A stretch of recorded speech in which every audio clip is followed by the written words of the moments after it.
Okay, check out what's on tap for today. This is a very cool vintage, older miniature from the Gundam franchise. And Gundam is confusing. There's so many different Gundam universes. This is from Gundam Seed, one of the main characters from that anime.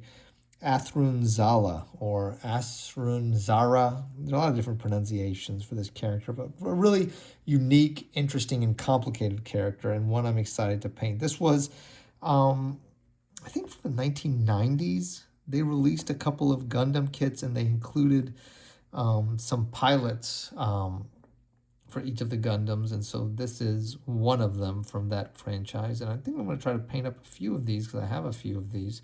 And what we've done so far is, so it was originally kind of like a, you can kind of see it right here on the bottom of his feet. Just a lighter colored plastic, like a peach or tan colored plastic. And what we've done is we have not primed it at all. We never waste our time doing that if we can help it. We've used some heavy body acrylic paint to get started.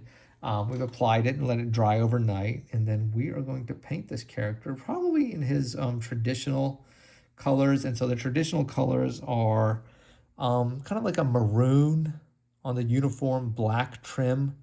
And I think the boots are white, the belt is white, kind of purplish hair.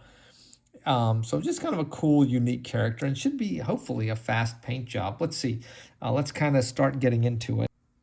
Okay, this is about 20 minutes of desperate work, and here's kind of how that color is starting to look a little better.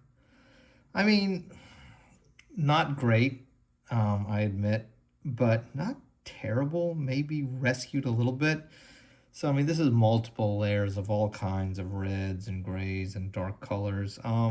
Trying to get it a little bit more rich and maroon. That may be about as good as it's going to get. Maybe some washes will pull it through.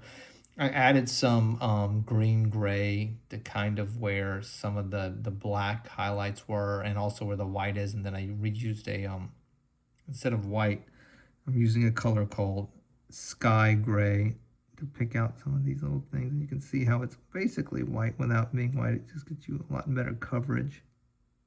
Basically, the only white details are the belt and the boots.